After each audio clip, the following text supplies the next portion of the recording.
प्यारे बच्चों, आप सभी का स्वागत है। और मॉक टेस्ट नंबर हमारा आज है जी 66वां। और टोटल मॉक हमारे 100 निर्धारित है। इस कोर्स में 100 क्वेश्चन हम प्रैक्टिस कर रहे हैं यूपी पुलिस कांस्टेबल का, जो एग्ज़ाम जून 2026 में प्रस्तावित है। इस वीडियो में वही क्वेश्चन देखते हैं हम जो उनसे हमारे सिलेबस के अकॉर्डिंग हमें दिया है। यूपी पुलिस का सिलेबस ऑफिशियल, और पिछले 5 साल में जैसे क्वेश्चन हमारे यूपी पुलिस में पूछे गए थे उन्हीं के ट्रेंड के संबंधित क्वेश्चन होते हैं। आज हम सारे क्वेश्चन देखेंगे। आपके वायरलेस ऑपरेटर का जो पेपर 2024 में था उसके क्वेश्चन हम लगाएंगे। 10 क्वेश्चन अगले 20-22 मिनट में हम इस वीडियो को समाप्त करेंगे। पहला क्वेश्चन आपके सामने है। अनीस और राम एक काम को क्रमशः 12 और 15 दिनों में पूरा कर सकते हैं। एक साथ काम शुरू करते हैं। बीमारी के कारण अनीस ने 4 दिन बाद काम छोड़ देता है। शेष काम राम को करना पड़ता है। जी देखो, अनीस के लिए हम ए ले लेते हैं, राम के लिए आर ले लेते हैं। और इनके दिन जो दिए, अनीस के अकेले 12 दिन में करता है इस कार्य को, राम अकेला 15 दिन में करता है। तो टोटल काम कितना है उसको देखने के लिए दिनों का एलसीएम 12-15 का 30 काम अगर 12 दिन में करता है तो नहीं 30 नहीं आएगा आंसर, 30 नहीं आएगा। 12-15 का एलसीएम 60 आएगा भैया। 12 पंजे 60, यानी कि अगर टोटल काम 60 है, 12 दिन में अगर पूरा किया तो पर डे कितना काम किया इसने 5। राम अगर 15 दिन में करता है तो पर डे कितना काम करेगा वो 60 को भाग करेंगे 15 से, 4 काम पर डे। अब दोनों ने काम अगर स्टार्ट मिलकर किया होगा तो एक दिन में दोनों का काम कितना होगा, 5 और 4 का जोड़ कितना हो जाएगा जी 9। अब काम कितने दिन इकट्ठा चला जी, 4 दिन चला। तो अगर 9 काम एक दिन में किया होगा तो 4 दिन में दोनों ने कितना टोटल काम किया जी 36 काम 4 दिन में फिनिश हो गया। टोटल काम कितना है जी 60 में से 36 काम निकाल लीजिए जो हो चुका। शेष काम जो बचा वो बचा जी 24 काम, और 24 काम करना अकेला किसको जी, राम को। राम एक दिन में काम कितना करता है जी 4 यूनिट।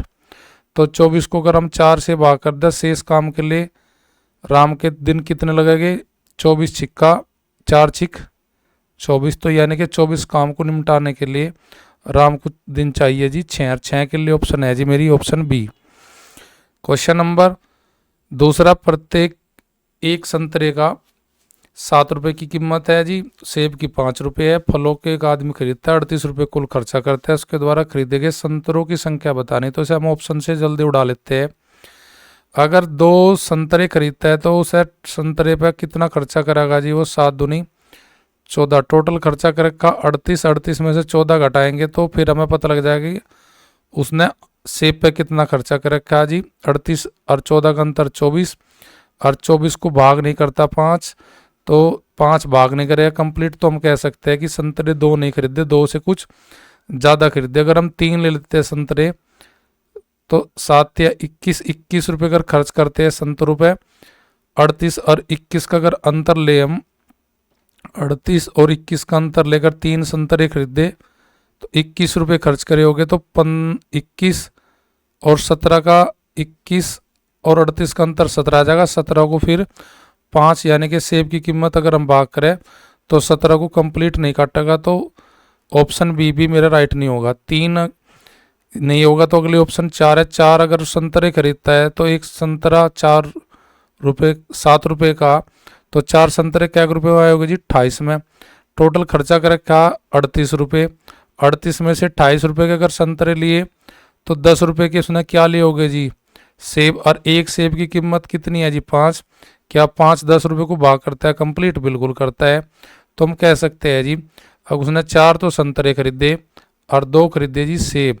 तो 4 मेरा आंसर हो जाएगा क्वेश्चन नंबर 2 के लिए, जो कि ऑप्शन है सी 4 के लिए। नेक्स्ट क्वेश्चन है जी 366 पृष्ठों वाली एक पुस्तक के पृष्ठों को क्रमांकित करने में प्रयुक्त अंकों की कुल कितने की संख्या की हमें जरूरत, अंकों की कुल कितने अंक प्रयुक्त हो गए। यानी कि देखिए जी 1 से लेकर 9 तक अगर हम लिखेंगे तो हमें केवल अंकों की जरूरत पड़ेगी 1 की। 1 अंक हमें चाहेगा 1 से लेकर 9 अंकों तक, केवल 1 अंक की संख्या का यूज करेंगे हम। उसके बाद में हम देखते हैं जी 2 अंकों में कितनी संख्या लिखी जाएगी, यानी कि 10 तक लेकर और 99 तक हमारे कितने अंक लिखे जाएंगे जी, वे 2 अंक लिखे जाएंगे। उसके बाद में हम 100 से लेके और जी 366 तक हम कितने अंक यूज करेंगे जी, वहाँ पे 3 अंक यूज करेंगे, 3 अंकों का यूज प्रयोग करेंगे। तो 1 से लेकर 9 तक कुल संख्या कितनी जी 9, तो 9 में गुना करेंगे 1 अंक की, तो 9 कम 9। 10 से लेके 99 तक टोटल कितनी संख्या हो जाएगी, हमने 9 छोड़ दी, 99 से 9 घटावे, 99 से 9 घटावे तो 2 अंकों में टोटल कितनी संख्या लिखी जाएगी जी 90। अगर हम 99 घटावे 366 में से, 366 में से 99 घटावे तो हम कह सकते हैं कि 3 अंकों में टोटल कितनी संख्या लिखी जाएगी जी 267। यानी कि 3 अंक में जो लिखी जाएगी टोटल संख्या कितनी लिखी जाएगी जी 267 पृष्ठ लिखे जाएंगे।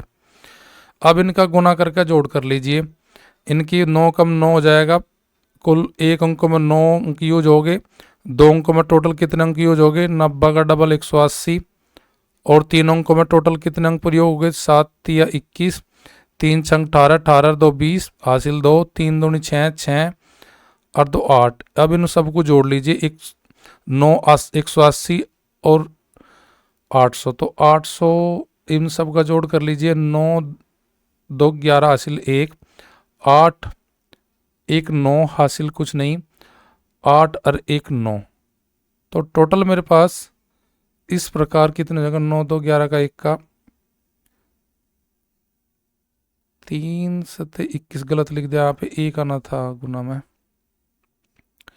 2 नहीं आना था, 1 आना था, और 1 आना था तो फिर मेरे पास यहाँ पे जोड़ आना था कितना 9 और 1 10 की 0, 8 और 1 9 हासिल 1 लग गया 9, 8 और 1 9, यानी कि टोटल मेरे पास यहाँ पे 3 अंक को गुना करूँगा 267 में तो आएगा 801। इन सब का जोड़ 9 180 और 801 का आ जाएगा 990।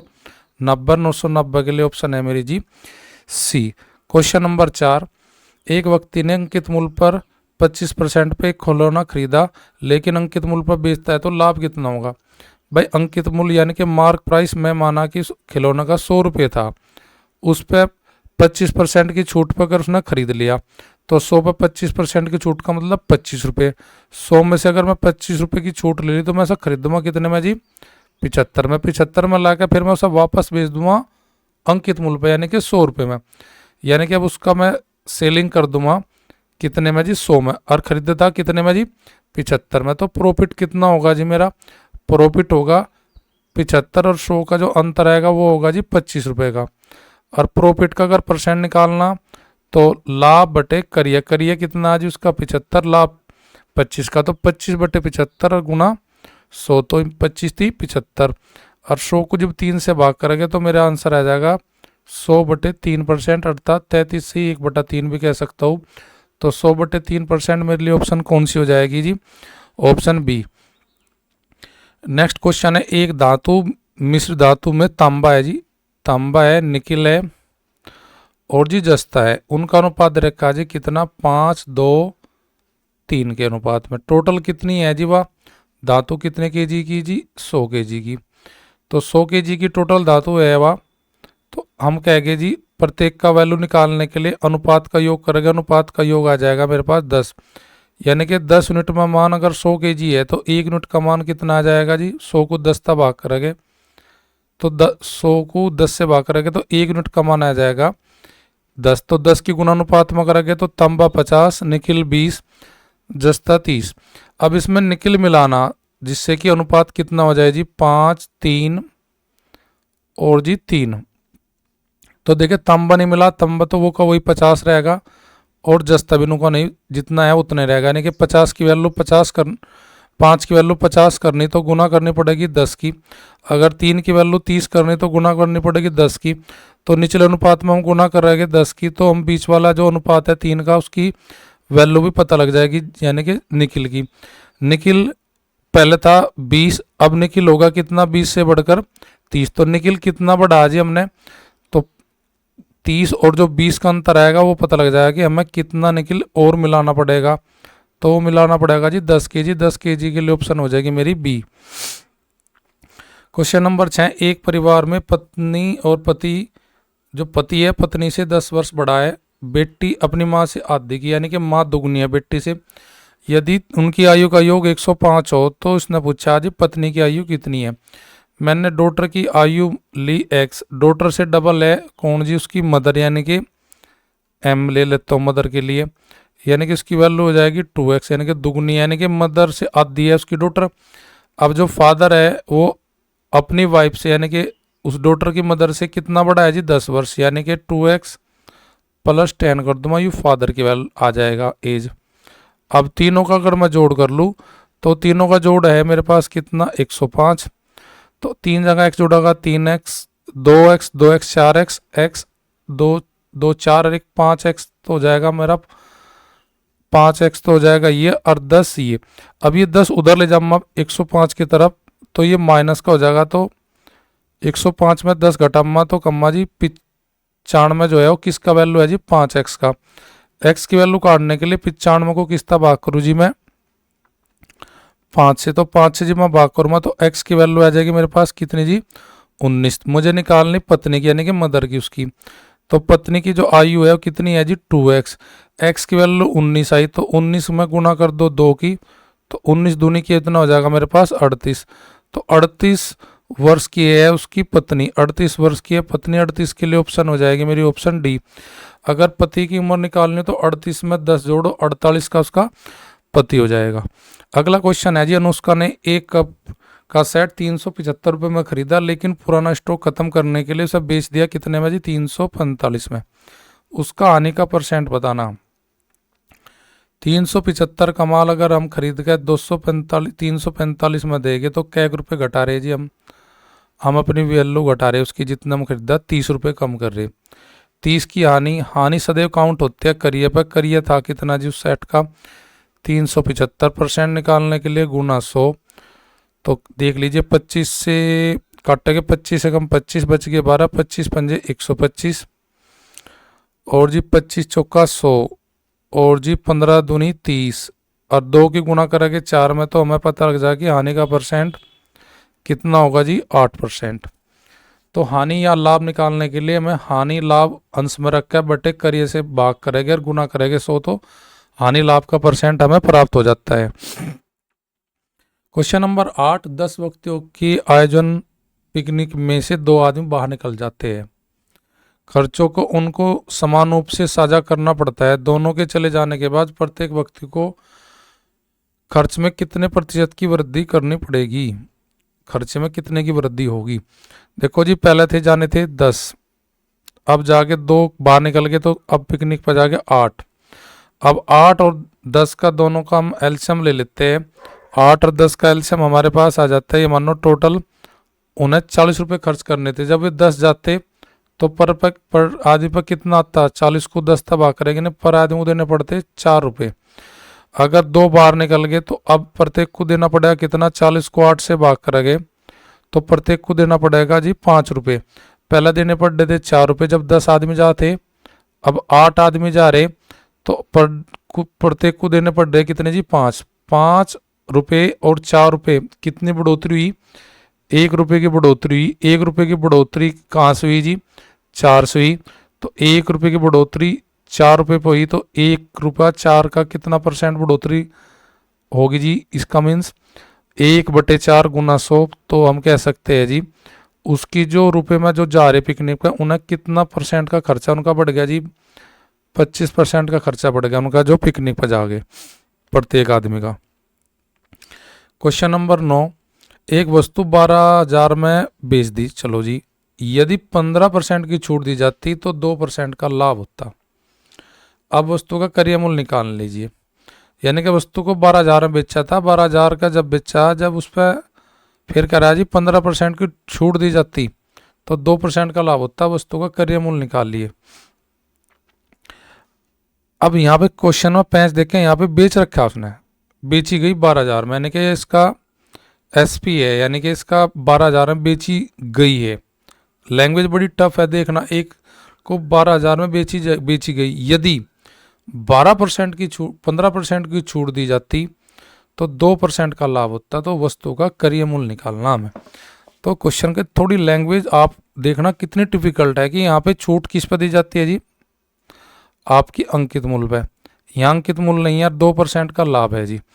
अब देखें यहाँ पे क्वेश्चन को हम निकालते हैं इस तरीके से, यानी कि मेरा करिए अगर मेरा 100 है और मैं बेचा कितने में जी उसे 2% के लाभ पे, तो यानी कि 100 की वस्तु अगर 2 का लाभ दे रही तो अब बिकेगी कितने में जी 102 में। मार्क प्राइस निकालने के लिए मैं क्या करूँ, मार्क प्राइस का वैल्यू मानूंगा अपने तरफ से P, उस पर 15% की छूट देता हूँ तो 100 माइनस 15 यानी कि P का ओरिजिनल वैल्यू का 15% बराबर उसका विक्री है। तो P का मान निकालने के लिए मैं क्या करूँगा, 102 रुपये को भाग करूँगा 85% से, 85% से भाग करूँगा पर गुना करूँगा 100 की जी। अब 17 छिक्का 102 और 17 पंजे 85 और 5 दूनी 10, तो यह कहने का मीन्स ये होगा कि 6 की गुना 20 में करके मैं उसका अंकित मूल्य बता सकता हूँ जी कितना जी 120 रुपये। अब उसने पूछा जी क्रय मूल्य क्या था, तो यानी कि वस्तु बेची जाती है, तो यानी कि यह वस्तु उसने बेची थी 1200 में, जिसके पास जा रहा है वो सब 15 की छूट दे रहा और 2 का लाभ कमा रहा, तो सोचा कि वस्तु का क्रय मूल्य क्या था।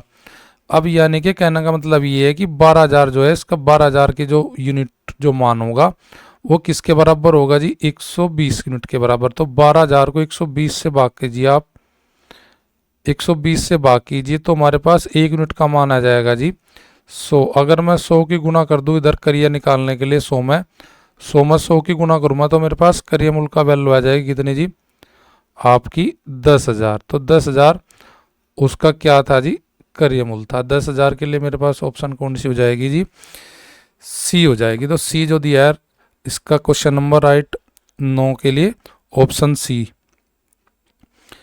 अगला क्वेश्चन मेरा ग्राफ का है, इसने दे रखा है यहाँ पे सेब नारंगी अंगूर आम अनानास खाने वाले आदमी, यानी कि 4 छात्रों के 4 ग्रेड में जो पढ़ते हैं, ग्रेड 4 के छात्रों का पसंदीदा फल को दर्शाएगा, यानी कि जो ग्रेड 4 के जो छात्र हैं उनके कौन कौन कितना फल खाते हैं। देखो जी सेब खाते हैं जी 12 आदमी, नारंगी खाते हैं जी 14, और जी अंगूर खाते हैं कितने आदमी जी 6, आम खाते हैं कितने आदमी जी 10, अनानास खाते हैं कितने आदमी जी 8। तो इन सबको जोड़ दीजिए वही छात्रों की टोटल संख्या हो जाएगी 12 14 26, 26 और 6 32, 32 और 10 42, और 42 और 8 इन सब का जोड़ा जाएगा 42 और 8 50, और 50 मेरा जो ऑप्शन दिया है वो ऑप्शन दिया है ऑप्शन राइट ऑप्शन ए में दिया है। तो क्वेश्चन 10 हमारे कंप्लीट हुए। ये सभी क्वेश्चन हमारे यूपी पुलिस वायरलेस ऑपरेटर के 2024 के एग्जाम में पूछे गए थे।